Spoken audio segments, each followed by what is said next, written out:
നവകേരള യാത്ര കടന്നുപോയ വഴികളിലെല്ലാം ഇന്നും മുഖ്യമന്ത്രിക്കെതിരെ പ്രതിഷേധമുയർന്നു. കോവളത്ത് 4 യൂത്ത് കോൺഗ്രസുകാരെ കസ്റ്റഡിയിലെടുത്തുകൊണ്ടായിരുന്നു തുടക്കം. മുഖ്യമന്ത്രിക്ക് കരിങ്കൊടി കാണിക്കാൻ എത്തിയവരാണെന്ന സംശയത്തെ തുടർന്നായിരുന്നു നടപടി. പൂന്തുറ കുമരിച്ചന്തയിൽ കരിങ്കൊടി കാണിച്ച 3 കോൺഗ്രസ് പ്രവർത്തകരെ പോലീസ് അറസ്റ്റ് ചെയ്തു നീക്കി. 2 പേരെ പോലീസ് തടഞ്ഞുവെച്ചെന്നാരോപിച്ച് നാട്ടുകാരും പോലീസും തമ്മിൽ വാക്കേറ്റമുണ്ടായി.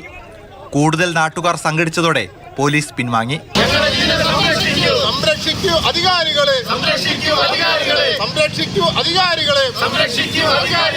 പൂജപ്പുരയിലെ നവകേരള സദസ്സ് വേദിയിലേക്ക് BJP മാർച്ച് നടത്തി. പ്രതിഷേധക്കാർക്ക് നേരെ പോലീസ് ജലപീരങ്കി പ്രയോഗിച്ചു.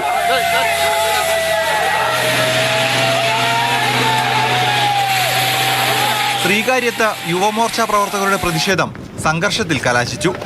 മുഖ്യമന്ത്രിയുടെ വാഹനത്തിന് നേരെ കരിങ്കൊടിയുമായി പ്രവർത്തകനെത്തി. അട്ടിയൂർക്കാവിലേക്കും BJP പ്രതിഷേധം സംഘടിപ്പിച്ചു.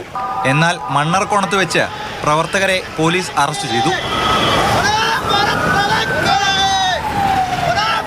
മാതൃഭൂമി ന്യൂസ്, തിരുവനന്തപുരം.